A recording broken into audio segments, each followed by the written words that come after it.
അത് കേട്ടപ്പോ തന്നെ എനിക്ക് മനസ്സിലായി ഇവ സാധനം വിഴുങ്ങിയിട്ടുണ്ടെന്ന്. ടെൻഷൻ അടിച്ച് ഞാൻ ചാകുമെന്നുള്ളൊരു ലെവലായ ആ സമയത്ത്. പാമ്പിനെ വരെയും കൈകൊണ്ട് പിടിക്കണ പ്രായം എന്നൊക്കെ പറയല്ലേ. എന്നിട്ട് ഓപ്പറേഷൻ തിയേറ്ററിലേക്ക് വിളിച്ചു. ഞാൻ അവിടെ ചെല്ലുമ്പോ ഒരു പഞ്ഞില് പൊതിഞ്ഞിട്ട് ദേ ഇപ്പൊ എന്താണോ അത് പറഞ്ഞത്, അവന് കിട്ടിയ പണികൾ പറഞ്ഞുകൊണ്ടിരിക്കുകയാണ്. ഹായ് ഗൈസ്, എല്ലാവർക്കും ഒരു പുതിയ വീഡിയോയിലേക്ക് സ്വാഗതം. അപ്പൊ ഇന്ന് ഗൈസ് നമ്മളൊരു പുതിയ വീഡിയോ ആയിട്ട് വന്നിരിക്കുകയാണ്. ഒരുപാട് പേരായി എന്നോടൊരു കാര്യം ചോദിക്കുന്നു, ചേച്ചി അതെന്താണ് സംഭവം, ഒന്ന് ശരിക്കും പറയൂ, അന്ന് എന്താണ് ഉണ്ടായത്, കുഞ്ഞപ്പൻ എന്ത് പണിയാണ് ഒപ്പിച്ചു വെച്ചത്, എല്ലാവർക്കും അതറിയാൻ ഭയങ്കര ആഗ്രഹം. ഈ ഒരു വീഡിയോ ഞാൻ ചെയ്യേണ്ട ആവശ്യമില്ല, ചെയ്യണ്ടെന്നൊക്കെ വിചാരിച്ചതാണ്. ഷോർട്സ് ആയിട്ട് ഇട്ടിട്ടുണ്ടായിരുന്നല്ലോ, പിന്നെ എന്തിനാണ് ഇതിനെ കുറിച്ച് പറയുന്നതെന്ന് വിചാരിച്ചു. നീ എന്ത് പണിയാ ഒപ്പിച്ചത്, എല്ലാവരോടും പറഞ്ഞേ. ഇതേത് കഥ, ഇത് വേറെ കഥ, അതല്ലടാ, അത് പറ.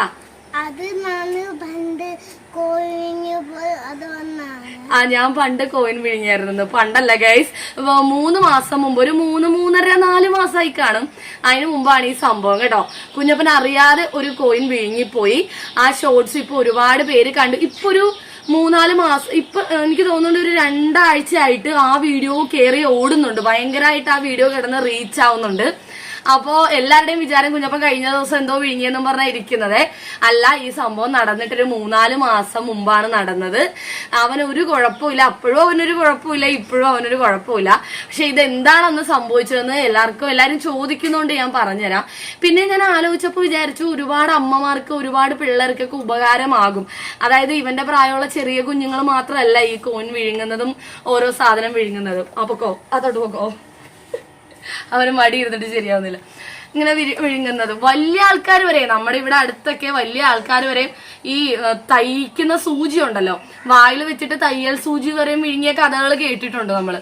അപ്പൊ ചെറിയവരാണെങ്കിലും വലിയവരാണെങ്കിലും ഈ കാര്യം എല്ലാവർക്കും ഒരേപോലെ ബാധകമായതുകൊണ്ട് ഞാൻ ഈ കാര്യം പറയാം. കുഞ്ഞപ്പന്റെ അംഗനവാടി പോകുന്ന വീഡിയോസ് ഒക്കെ എല്ലാവർക്കും ഭയങ്കര ഇഷ്ടമായിരുന്നല്ലോ. അപ്പൊ പതിവ് പോലെ ഒരു ദിവസം വൈകുന്നേരം ഇവൻ അംഗനവാടിയിൽ നിന്ന് ഞാൻ വിളിച്ചോണ്ട് വന്നതാണേ. വിളിച്ചോണ്ട് വന്നിട്ട് എപ്പോഴും വന്നിട്ട് അവന് ഓട്സ് ഇഷ്ടമാണ് കഴിക്കാൻ വൈകുന്നേരം. അതുപോലെ എന്തെങ്കിലും ഫ്രൂട്ട്സോ എന്തെങ്കിലുമൊക്കെ ഉള്ളത് വൈകുന്നേരം കൊടുക്കും. ഇപ്പൊ രാവിലത്തെ നമ്മൾ ഉണ്ടാക്കിയ പലഹാരത്തിന്റെ ബാക്കിയാണെങ്കിൽ അത് കൊടുക്കും. അങ്ങനെ അന്ന് ഞാൻ ഓട്സ് ആണ് കൊടുത്തത്. അപ്പൊ ഓട്സ് ഒക്കെ ഉണ്ടാക്കി അവനെ കഴിപ്പിച്ച്, കുറച്ച് പാത്രമൊക്കെ ഉണ്ടായിരുന്നു. അപ്പൊ അതൊക്കെ കഴുകി വെച്ചിട്ട് ഞാൻ സാധാരണ പോലെ ചൂലും എടുത്ത് പുറത്തേക്ക് ഇറങ്ങിയതാണ്, ഈ പോർച്ച് അടിക്കാൻ വേണ്ടി, നമ്മുടെ പോർച്ച് അടിക്കാൻ വേണ്ടി ഇറങ്ങിയാണ്. അപ്പൊ അവൻ അവിടെ ഇരുന്ന് TV കാണുന്നുണ്ടായിരുന്നു. എല്ലാം സാധാരണ പോലെ തന്നെ ഇരുന്ന് TV കാണുന്നുണ്ടായിരുന്നേ. കുഞ്ഞെ സ്റ്റാൻഡിൽ പിടിക്കരുത്, ഫോണിൽ പിടിക്കാനും സ്റ്റാൻഡിൽ പിടിക്കാനൊക്കെ പോകുന്നുണ്ട് ആള്. ഇവിടെ അമ്മയുടെ മടി ഇരിക്കുവന്ന്. അപ്പൊ ഞാൻ അടിച്ചു വാരിക്കൊണ്ടിരുന്നപ്പോ ഇവൻ പെട്ടെന്ന് ഫ്രണ്ടിലോട്ട് വന്നു. അപ്പൊ ഞാൻ ഈ ചൂലും എടുത്തോണ്ട് നേരെ പുറത്തേക്ക് ഇറങ്ങി വരുമ്പോഴും ഞാൻ കാണുന്നുണ്ട് ഇവൻ TV കണ്ടോണ്ടിരിക്കുന്നത്. അപ്പൊ പുറത്തേക്ക് ഇറങ്ങാൻ അടിച്ച് തീരാറായപ്പോഴത്തേക്കും പെട്ടെന്ന് സിറ്റ് ഔട്ടിൽ വന്നിരുന്ന എന്നോട് ഒരൊറ്റ ഡയലോഗാണ് കുഞ്ഞപ്പൻ. ആ ഡയലോഗിൽ ഞാൻ ഇല്ലാണ്ടായി പോയി. ശരിക്കും ഞാൻ ഞെട്ടിപ്പോയി അവൻ പറയണ കേട്ടപ്പോഴേക്കും. അമ്മേ, ഞാനിനി കാശ് വിഴുങ്ങൂല. അങ്ങനെയാണ് എന്നോട് പറഞ്ഞത്. അമ്മേ, ഞാനിനി കാശ് വിഴുങ്ങൂലെന്ന്. വിഴുങ്ങിയെന്നോ ഞാൻ കാശ് വായിലെടുത്തിട്ടെന്നോ എന്റെ വയറ്റിൽ പോയെന്നോ ഒന്നുമല്ല പറയുന്നത്. അമ്മേ, ഞാൻ ഇനി കാശ് വിഴുങ്ങൂല. ഇതാണ് കുഞ്ഞപ്പന്റെ ഡയലോഗ്. അത് കേട്ടപ്പോ തന്നെ എനിക്ക് മനസ്സിലായി ഇവ സാധനം വിഴുങ്ങിയിട്ടുണ്ടെന്ന്. അപ്പൊ എനിക്ക് ടെൻഷനായി പോയി. ഇപ്പം സത്യം പറയുന്നതാണോ, ഇവനെ ചുമ്മാ പറഞ്ഞാണോ, എന്താണെന്ന് എനിക്ക് ചുമ്മാ പറഞ്ഞാണോ. അപ്പൊ നിന്റെ വയറ്റിൽ നിന്ന് കിട്ടിയല്ലോ. ഇപ്പോഴും അവൻ വിഴുങ്ങിയെന്ന് സമ്മതിച്ചിട്ടില്ല ഗൈസ്. ഇപ്പോഴും അവൻ വിഴുങ്ങിയെന്ന് പറഞ്ഞിട്ടില്ല. ഞാൻ ഇനി എപ്പോ ചോദിച്ചാലും ഞാനിനി വിഴുങ്ങൂലെന്നേ പറയുള്ളേ, വിഴുങ്ങിയെന്ന് സമ്മതിക്കില്ല. അപ്പൊ എനിക്ക് അപ്പൊ ഞാൻ ചോദിച്ചവനോട്, പൊന്നെന്ത് ചെയ്ത്. അത് ഞാൻ ഇന്നലെ എടുത്തിട്ട് ഇന്നലെ ഇട്ടപ്പോ ഇങ്ങനെ പോയെന്നാണ് അവൻ പറയണത്. അപ്പൊ ഞാൻ ഓർത്തേ, ഇനി കാശെടുത്ത് ഇങ്ങനെ വായിലോട്ട് ഇട്ടപ്പോ എങ്ങാനും മേത്ത് തട്ടി താഴത്തോട്ട് വീണോന്നാ ഞാൻ ഓർത്തത്. വിഴുങ്ങിപ്പോയി. അത് നീ ഇപ്പോഴല്ലേ പറഞ്ഞ വിഴുങ്ങിപ്പോയെന്ന്. അപ്പൊ അവൻ ഇങ്ങനെ ഇട്ടപ്പോ ഇങ്ങനെ തട്ടി ഇങ്ങനെ പോയെന്ന് പറഞ്ഞു. അപ്പൊ ഞാൻ ചെന്ന് ഹോളില് മൊത്തം ഫുള്ളും, കട്ടിലിന്റെ അടിയിൽ ഒരു ചെറിയ കട്ടിൽ കിടപ്പുണ്ട് ഹോളില്, അവിടെ ഡൈനിങ് ടേബിളിന്റെ അടിയിൽ ഹോള് മൊത്തം ഞാൻ നോക്കിയിട്ടൊന്നും ഈ സാധനം കിട്ടിയില്ല. ഒരൊറ്റ കോയിൻ തൂത്തുവാര് നോക്കി, കട്ടിന്റെ അടിയിൽ കിടന്ന് ഞാൻ നോക്കി. തപ്പലായിരുന്നു. അപ്പൊ എനിക്ക് പിന്നെയും ടെൻഷൻ തുടങ്ങി. ഇവന് വേറെ ഒരു കുഴപ്പമില്ല, ഇവൻ വെറുതെ കൂളായിട്ട് നടക്കുവാണ്. ഇപ്പൊ ഇവൻ വല്ല ചുമക്കുകയോ വല്ല ശ്വാസം ബുദ്ധിമുട്ട് കാണിക്കുകയോ എന്തെങ്കിലും ഇതൊക്കെ കാണിക്കുകയാണെങ്കിലേ നമ്മൾ ഒപ്പം തന്നെ എടുത്തോണ്ട് ഓടുമല്ലോ. ഇത് അവൻ ഒരു കുഴപ്പവും കാണിച്ചില്ല. അപ്പൊ ഞാൻ കോയിൻ നോക്കി നടന്നിട്ട് കോയിൻ എനിക്ക് കിട്ടിയില്ല. പിന്നെ ഞാൻ ചോദിച്ചു, പൊന്നെ എന്ത് ചെയ്ത് എങ്ങനെയാണെന്ന്. അപ്പോഴാണ് ഇവൻ എന്നോട് ശരിക്കും പറയണത്. ഒരു കുടുക്ക വാങ്ങിച്ച ഷോർട്സ് ഒക്കെ എല്ലാരും കണ്ടു കാണുമല്ലോ. ഈ 3 മാസം മുമ്പ് കുഞ്ഞപ്പൻ ഒരു കുടുക്ക വാങ്ങിച്ചു കൊടുത്തു. സമ്പാദ്യശീലം ഉണ്ടാവട്ടെ എന്ന് വിചാരിച്ചാണ്. എന്നിട്ട് ഞങ്ങളുടെ സമ്പാദ്യം മുഴുവൻ ആശുപത്രി കൊണ്ട് കൊടുക്കേണ്ടി വന്നു ഗൈസ്. അപ്പൊ ആ കുടുക്ക ഇവൻ എടുത്ത് ഷെൽഫിലിരിക്കുകയാണ്. അപ്പൊ എവിടെ നിന്ന് കോയിൻ കിട്ടിയാലും അവൻ കൊണ്ടുപോയിടും. മനപ്പുറം വിഴുങ്ങിയതല്ല കേട്ടോ ആശാൻ. മനപ്പുറം ഇപ്പൊ നമ്മൾ കൈ കൊടുത്തിട്ട് വിഴുങ്ങടാന്ന് പറഞ്ഞാൽ അവൻ വിഴുങ്ങത്തില്ല. അവൻ അറിയാം അതൊന്നും വിഴുങ്ങാൻ പാടില്ലാത്ത സാധനമാണെന്ന്. അങ്ങനെ പുള്ളി മനപ്പുറം വിഴുങ്ങിയതല്ല, പറ്റിപ്പോയതാണ്, അബദ്ധം പറ്റിപ്പോയതാണ്. അതായത് ഈ കോയിൻ ഷെൽഫ്, ഈ കുടുക്ക ഷെൽഫിൽ ഇരുന്നത് അവൻ എടുത്ത് താഴെ വെച്ചു. അവൻ എവിടുന്നോ ഒരു 5 രൂപയുടെ കോയിൻ കിട്ടി. അത് എവിടുന്നാ കിട്ടിയെന്ന് അറിയാമല്ലോ, എവിടുന്നോ കിട്ടി 5 രൂപയുടെ. അത് ഷെൽഫിൽ നിന്നാ കിട്ടിയെന്നാ പറയണ, എവിടുന്നോ കിട്ടി കേട്ടോ. ഇവൻ കണ്ടോണ്ടാണല്ലോ ഞാൻ പുറത്തേക്ക് വന്നത്. അപ്പൊ ഇവൻ ഈ കുടുക്ക എടുത്തതും ഈ കോയിൻ കിട്ടിയതൊന്നും ഞാൻ അറിയുന്നില്ല. അപ്പൊ ഇവന് ഹോളിൽ ഇരിക്കുകയാണ്. എവിടെ നിന്ന് കിട്ടിയാലും സ്ഥിരം കൊണ്ടുപോയി ഇടുന്നതാണ്, അതുകൊണ്ട് നമ്മൾ അത്ര വിചാരിക്കില്ല. അപ്പൊ ഇവൻ കുടുക്കയിലേക്ക് ഇത് ഇടാൻ പോയപ്പോ എനിക്ക് തോന്നുന്നതാണ് നമ്മുടെ ടി വി മറ്റേ ഭിത്തി വെച്ചേക്കുന്ന ടി വിയാണ്. അപ്പൊ ഇങ്ങനെ തല ഇച്ചിരി പൊക്കി നിന്നാൽ ആണ് കാണുന്നത് ഇവൻ. അപ്പൊ എനിക്ക് തോന്നുന്നു ഈ കോയിൻ കുടുക്കയിലേക്ക് ഇടാൻ കൊണ്ടുവന്നപ്പോ ഡോറാബുജി കണ്ടോണ്ടിരിക്കുകയാണ്, എന്തോ കാർട്ടൂൺ കാണുവാണ്. അപ്പൊ കാർട്ടൂൺ കണ്ടതിന്റെ കൂടെ പുള്ളി കുടുക്കയിൽ ഇടാൻ വന്ന കാര്യം വിട്ടുപോയി, അത് മറന്നുപോയി. നേരെ കുടുക്കയിൽ ഇടാണ്ട് ഇതും കൈ പിടിച്ചോണ്ടിരുന്ന് ഇങ്ങനെ കാർട്ടൂൺ കണ്ടിട്ടുണ്ടാവും. അങ്ങനെ വായിലേക്ക് അറിയാണ്ടിട്ടു. അപ്പൊ ഇങ്ങനെ കഴുത്ത് പൊങ്ങി നിന്നല്ലേ ഈ ടി വി മുകളിൽ ഇരിക്കുന്നോണ്ട് അങ്ങനെയാണല്ലോ കാണുന്നത്. അപ്പൊ വായിലേക്ക് ഇടുമ്പോ നൈസായിട്ട് പെട്ടെന്ന് ഇറങ്ങി, എടാ ഫോണിൽ പിടിക്കല്ലേ നമ്മ പറഞ്ഞ, പെട്ടെന്ന് ഇറങ്ങിപ്പോവാൻ ഈസി ആണല്ലോ. ഇപ്പൊ സാധാരണ ഇതുപോലെ നമ്മള് സാധാരണ തല വെച്ചേക്കുന്ന പോലെ വെച്ചിട്ട് കോയിൻ വായിലിട്ട ഇങ്ങനെ ചവച്ചോണ്ടിരിക്കും, വിഴുങ്ങത്തൊന്നുമില്ല. ഇത് തല ഇത്തിരി പൊങ്ങിയിരുന്നോണ്ട് വായിലോട്ട് ഇട്ടപ്പോ ഇറങ്ങി പോയിട്ടുണ്ടാവും. അത് കഴിഞ്ഞ് ഞാൻ പറഞ്ഞില്ലേ അവിടെയൊക്കെ ഞാൻ അന്വേഷിച്ചു, കോയിൻ കിട്ടിയില്ല. അപ്പൊ തന്നെ ഞാൻ ചേട്ടനെ വിളിച്ചു. ചേട്ടൻ അപ്പൊ എത്താറായി കേട്ടോ, എന്തോ നമ്മുടെ അടുത്ത് വരെ എത്തി. എന്നാലും ഇവിടെ വന്നവരെ എനിക്ക് പറയാണ്ടിരിക്കാൻ, എനിക്ക് ഇവിടെ ആരും ഇല്ല, എനിക്ക് എന്താ ചെയ്യേണ്ടതെന്ന് അറിയാൻ മേല. ഇവനാണെങ്കിൽ വേറെ ബുദ്ധിമുട്ടൊന്നും കാണിച്ചില്ല. ഞാൻ അപ്പൊ തന്നെ ചേട്ടനെ വിളിച്ചു പറഞ്ഞു, ഇങ്ങനെ എന്തോ ഒപ്പിച്ച് വെച്ചിട്ടുണ്ട് അമ്മ, ഞാൻ വിഴുങ്ങിയിട്ടില്ല, ഞാൻ ഇനി വിഴുങ്ങൂലെന്നൊക്കെ പറയുന്നുണ്ട്, വിഴുങ്ങിയെന്ന് സമ്മതിച്ചിട്ടില്ലെന്ന്. ചേട്ടൻ വേഗം വന്നു. അപ്പോഴേക്കും ഞാൻ ഇവനെ റെഡിയാക്കി ഞാൻ റെഡിയായിട്ട് നിന്നു. കാരണം ഇത് കൊച്ചുങ്ങളല്ലേ, കുഞ്ഞുങ്ങളല്ലേ, അവര് സത്യമാണോ നോണയാണോ പറയണെന്ന് പറയാൻ പറ്റില്ലല്ലോ. അപ്പൊ എക്സ്റേ എടുത്ത് നോക്കാന്ന് വിചാരിച്ചിട്ട് ഞാനും ആ കുഞ്ഞപ്പനെ ഒരുങ്ങി നിന്നു. ചേട്ടൻ വന്നപ്പോ തന്നെ ഞങ്ങൾ രണ്ടും ബൈക്കിൽ കയറി, കൊട്ടല്ലേ കുഞ്ഞ്, നമ്മുടെ അടുത്തുള്ള ലാബിലോട്ട് പോയി കേട്ടോ. ലാബിലോട്ട് പോയിട്ട് വേഗം എക്സ്റേ എടുത്ത് നോക്കിയവര്. അപ്പോഴാണ് അവിടുത്തെ ചേച്ചിമാര് പറയുന്നത് ഉണ്ട് കേട്ടോ വൈറ്റ് സാധനം ഉണ്ടെന്ന്. ശരിക്കും അപ്പോഴാണ് എന്താ പറയണത്, ഇത് ഉണ്ടോ ഇല്ലയോ എന്ന് അറിയാൻ മേലാത്തൊരു അവസ്ഥയുണ്ടല്ലോ. ഉണ്ടെന്ന് അറിഞ്ഞപ്പോഴാണ് കുറച്ച് സമാധാനമായത്. ഇനി അല്ലെങ്കിൽ ഇവൻ എന്താ വല്ലയിടത്തും തങ്ങി നിൽക്കുവാണോ, ഇത് വയറ്റിലേക്ക് എത്തിയിട്ടുണ്ടോ എന്താണെന്ന് നമുക്ക് മനസ്സിലാവാത്തൊരവസ്ഥ. അപ്പൊ വയറ്റിലുണ്ട്, വയറ്റിൽ കിടപ്പുണ്ട്, കുഴപ്പമൊന്നുമില്ല, അവന് വേറെ എവിടെയും തങ്ങി നിപ്പില്ല എന്ന് ആ ചേച്ചിമാര് പറഞ്ഞു. അപ്പൊ അടുത്തൊരു സാറുണ്ടായിരുന്നു, ആ സാറും പറഞ്ഞു വയറ്റിലാണ്, ഒന്നും പേടിക്കൊന്നും വേണ്ട, കോയിനല്ലേ, കുത്തിക്കൊള്ളുന്ന സാധനമൊന്നും അല്ലല്ലോ, രണ്ടു ദിവസം കഴിയുമ്പോ തന്നെ വയറ്റിൽ നിന്ന് പോകുമ്പോ കൂടെ വന്നോളൂ എന്ന് പറഞ്ഞു. അപ്പൊ ഒരു സമാധാനം. എന്നാലും ഡോക്ടറെ കാണിക്കാന്ന് പറഞ്ഞ് രാത്രി സന്ധ്യ സമയത്താണ് അപ്പുറത്തെ ഡോക്ടറിന്റെ ആശുപത്രിയിൽ പോയി ഡോക്ടറെ കാണിച്ചു. അപ്പൊ ആ ഡോക്ടർ പറഞ്ഞു ഇത് പീഡിയാട്രീഷ്യന് എന്തെങ്കിലും പറയാൻ പറ്റുള്ളൂ, നമുക്കൊന്നും പറയാൻ പറ്റില്ലെന്ന് പറഞ്ഞു. അങ്ങനെ ഞങ്ങൾ പീഡിയാട്രീഷ്യനെ കൊണ്ട് കാണിച്ചു. അപ്പൊ പീഡിയാട്രീഷ്യൻ പറഞ്ഞു ഇങ്ങനെ തന്നെയാ പറഞ്ഞത്, നോർമലായിട്ട് വയറ്റിന് പോകുമ്പോ പൊക്കോളും, പേടിക്കണ്ട, എല്ലാരും സെയിം കാര്യം തന്നെ പറഞ്ഞു. അങ്ങനെ ഞങ്ങൾ 2 ദിവസം നോക്കി. അപ്പൊ ഇവന് 2 ദിവസം മൊത്തം കുഞ്ഞപ്പം പഴം മാത്രമാണ് തിന്നത്. പഴം തിന്നാ എല്ലാ കാര്യങ്ങളും എളുപ്പത്തിൽ സാധിക്കും എന്ന് പറയുമല്ലോ. അതുകൊണ്ട് ഇവന് ഞാൻ രാവിലെ ഉച്ചക്ക് വൈകിട്ട് ഇങ്ങനെ പഴം കൊടുത്തുകൊണ്ടിരിക്കുകയാണ്. എല്ലാരും ഇങ്ങനെ നോക്കിക്കൊണ്ടിരിക്കുകയാണ്, ദൈവമേ എപ്പോഴാ കാശുവന്നെ. പിന്നെ 5 രൂപയുടെ കോയിനാണെന്നൊന്നും നമുക്ക് ആ സമയത്ത് അറിയില്ല കേട്ടോ. കോയിനാണെന്ന് അറിയാം, അത് 1ന്റെ ആണോ 5ന്റെ ആണോ എന്നൊന്നും അറിയില്ല. അങ്ങനെ 2 ദിവസം കഴിഞ്ഞിട്ട് സാധനം കിട്ടാതായപ്പോ അപ്പൊ ഇവന് ഒരു വയറുവേദനയോ ഛർദിലോ ബുദ്ധിമുട്ടോ വയറ്റിന്ന് പോകാനുള്ള ബുദ്ധിമുട്ടോ അങ്ങനെ ഒന്നുമില്ല. ആള് സാധാരണ പോലെ തന്നെ നോർമലാണ്, എല്ലാ ദിവസവും എല്ലാ കാര്യങ്ങളും സാധാരണ പോലെ തന്നെ. പക്ഷെ നമുക്കാണ് ഉറക്കമില്ലാത്തത്, ടെൻഷൻ അടിച്ച് ചത്ത ദിവസങ്ങളാണ് അതെല്ലാം.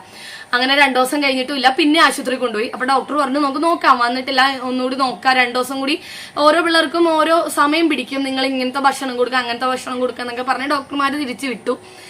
2 ദിവസം കഴിഞ്ഞിട്ട് പിന്നെ ഒന്നുകൂടി എക്സ്റേ എടുത്തു. എക്സ്റേ എടുത്തപ്പോ അതൊരു ഇത്തിരി വളരെ ചെറിയ വ്യത്യാസം എക്സ്റേ കാണിക്കുന്നുള്ളൂ. അപ്പൊ എനിക്ക് ടെൻഷനായി, ദൈവമേ ഇത് ഇപ്പോഴും എന്ന് പറഞ്ഞിരുന്നിട്ട് ചെറിയൊരു വ്യത്യാസം.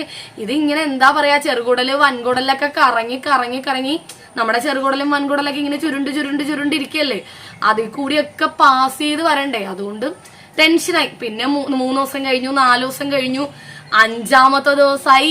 എന്റെ പൊന്നെ ഒരു രക്ഷയില്ല ഗൈസ്, ടെൻഷൻ അടിച്ച് ഞാൻ ചാകുമെന്നുള്ളൊരു ലെവലായ ആ സമയത്ത്. അപ്പൊ എല്ലാവർക്കും ടെൻഷൻ തന്നെ. അങ്ങനെ 5ാമത്തെ ദിവസവും ഡോക്ടറിനെ കാണിച്ചു. ഇതൊക്കെ തന്നെ ഒരു 3 ആശുപത്രിയിൽ പല ആശുപത്രി കാണിച്ചു. ഇനി ഡോക്ടർമാരെല്ലാം പീഡിയാട്രീഷ്യന്മാരെ തന്നെയാണ് കാണിച്ചത്. അപ്പൊ അവരും പറയണത് കൂർത്ത ഒബ്ജക്റ്റ് അല്ല ശരിയാവും.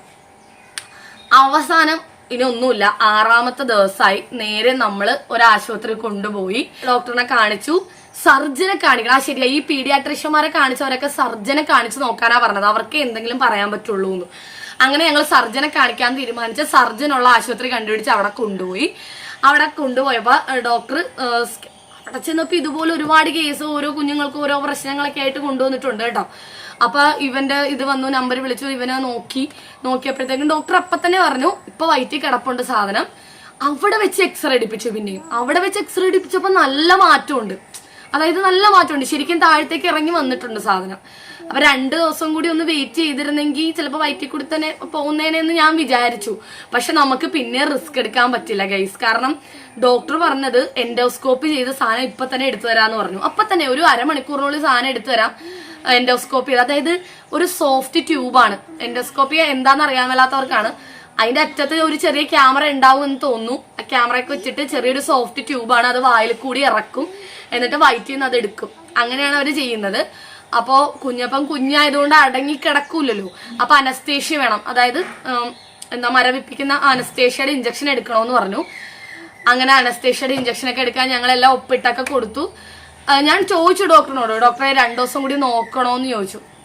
അപ്പൊ ഡോക്ടർ പറഞ്ഞത് ഇത് കട്ടിയുള്ളതാണെന്ന് തോന്നണു, ഇച്ചിരി വലിപ്പമുള്ള കോയിനാണെന്ന് തോന്നണു, എങ്ങാനും ഇത് ചെറുകുടലോ വൻകുടലോ എവിടെയെങ്കിലൊക്കെ വന്ന് സ്റ്റക്കായി പോയി കഴിഞ്ഞാൽ പിന്നെ ചിലപ്പോൾ ഓപ്പറേഷൻ ചെയ്യേണ്ടി വരുമെന്ന് പറഞ്ഞു. എവിടെയെങ്കിലും വന്ന് സ്റ്റക്കായി ഇരുന്നിട്ട് പിന്നെ വരാൻ പറ്റിയില്ല എങ്കിൽ ഇത് ഓപ്പറേഷൻ ചെയ്യേണ്ടി വരും. ഇപ്പോഴാണെങ്കിൽ വയറ്റിലുണ്ട്, എൻഡോസ്കോപ്പി തന്നെ വെച്ചെടുക്കാം, നമുക്ക് എൻഡോസ്കോപ്പി വഴി എടുക്കാവുന്ന അത്രയും ദൂരത്തിലേ ഉള്ളൂ ഈ കോയിനെന്ന് പറഞ്ഞു. അത് കേട്ടപ്പോ പിന്നെ ചേട്ടനും പറഞ്ഞു വേണ്ട, ഇനി റിസ്ക് എടുക്കണ്ട, 2-3 ദിവസം ഒന്നും ഇനി വെയിറ്റ് ചെയ്യണ്ട, ഇപ്പൊ തന്നെ ചെയ്യാന്ന് പറഞ്ഞു. സമാധാനം കിട്ടട്ടെ മനുഷ്യന്. ഇത് അറിയാലോ, ആ സമയത്ത് അച്ഛന്റെ അമ്മയുടെ ഒക്കെ അവസ്ഥ ഭയങ്കര അവസ്ഥയായിരിക്കും നമുക്ക്. അങ്ങനെ അപ്പൊ തന്നെ ഒപ്പിട്ടൊക്കെ കൊടുത്തു. ഇവനപ്പൊ അവിടെയൊക്കെ ഓടി നടന്ന് കളിക്കുകയാണ് കേട്ടോ. നമുക്കാണ് ടെൻഷൻ, ഇവനൊരു കുഴപ്പമില്ല. അങ്ങനെ ഇവനെ ഡ്രസ്സൊക്കെ മാറ്റി ഓപ്പറേഷൻ തിയേറ്ററിൽ കൊണ്ടുപോയി അനസ്തേഷ്യ കൊടുത്തു. പെട്ടെന്ന് തന്നെ എനിക്ക് തോന്നുന്നു അരമണിക്കൂർ പോലും ഒന്നും എടുത്തില്ല കേട്ടോ. പിന്നെ അവന്റെ ആ ഒരു മരവിപ്പ് മാറി ഓർമ്മ വരാനുള്ള സമയം മാത്രമേ എടുത്തുള്ളൂ. ഫുൾ മരവിപ്പിച്ചിട്ടാണല്ലോ ചെയ്യണം, ഫുൾ ബോഡി മരവിപ്പിക്കുമല്ലോ. അങ്ങനെ ചെയ്തിട്ട് പെട്ടെന്ന് തന്നെ അവരെടുത്ത് തന്നു കേട്ടോ.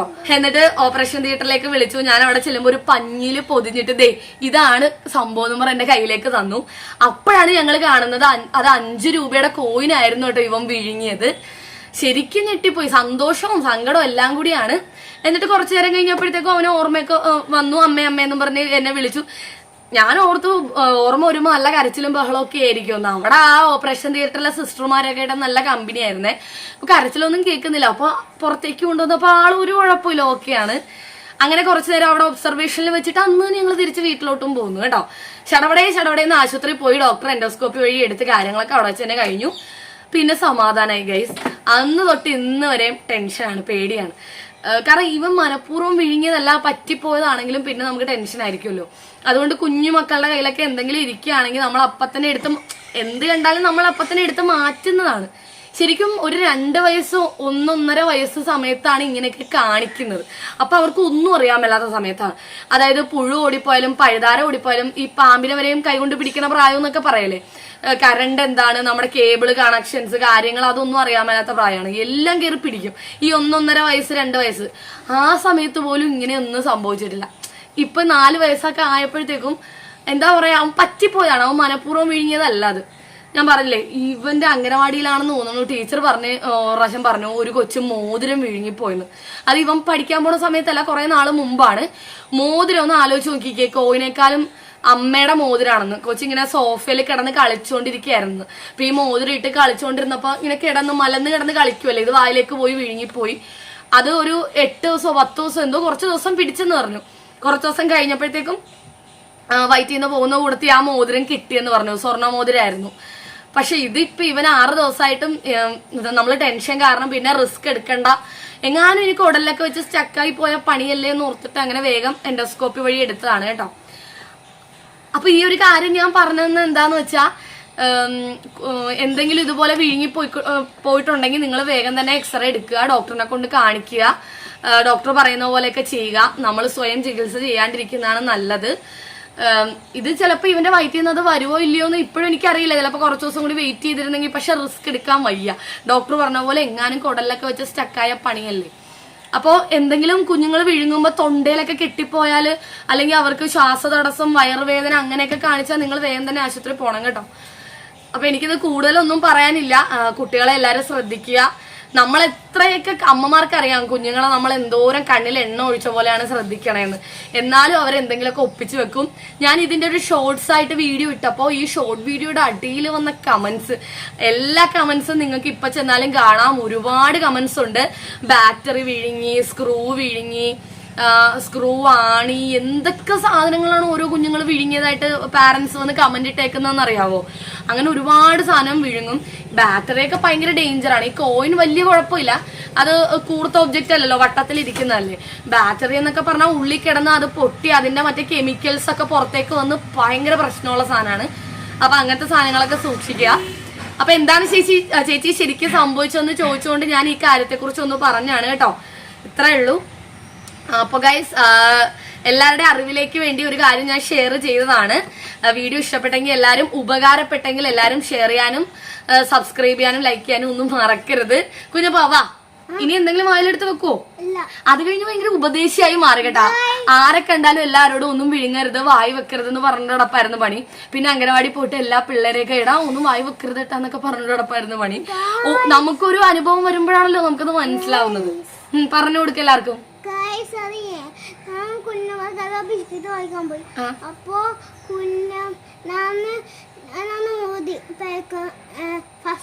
നോക്കാൻ അപ്പൊ ഓടിയപ്പോ എന്റെ കാല് ചെറുതായിട്ടൊരു പണി കിട്ടി. ഓ, ഇത് വേറെ കഥയാണേ. കുഞ്ഞമ്മയുടെ ബിസ്ക്കറ്റ് മേടിക്കാൻ പോയപ്പോ അങ്ങോട്ട് ഓടിപ്പോയതാണ്. അപ്പൊ ഒരു പൂഴിയുടെ കല്ലുണ്ടായിരുന്നു. ആ കല്ലിൽ കാലിടിച്ചുകൊണ്ട് പൊട്ടിയായിരുന്നു കേട്ടോ. നല്ല തള്ളവരൽ ഇത്തിരി നല്ല സീനായിരുന്നു. കുറച്ചാൾ മുമ്പാണ്. ഇപ്പൊ എന്താടാ അത് പറഞ്ഞത്? അവന് കിട്ടിയ പണികൾ പറഞ്ഞുകൊണ്ടിരിക്കുകയാണ് ഗൈസ്. അപ്പൊ എല്ലാവർക്കും വീഡിയോ ഇഷ്ടപ്പെട്ടാൽ ലൈക്ക് ചെയ്യാനും ഷെയർ ചെയ്യാനും സബ്സ്ക്രൈബ് ചെയ്യാനും മറക്കരുത്. അടുത്തൊരു അടിപൊളി വീഡിയോ ആയിട്ട് ഇനിയും വരാം. ചേച്ചാ ബൈ ബൈ, സീ യു.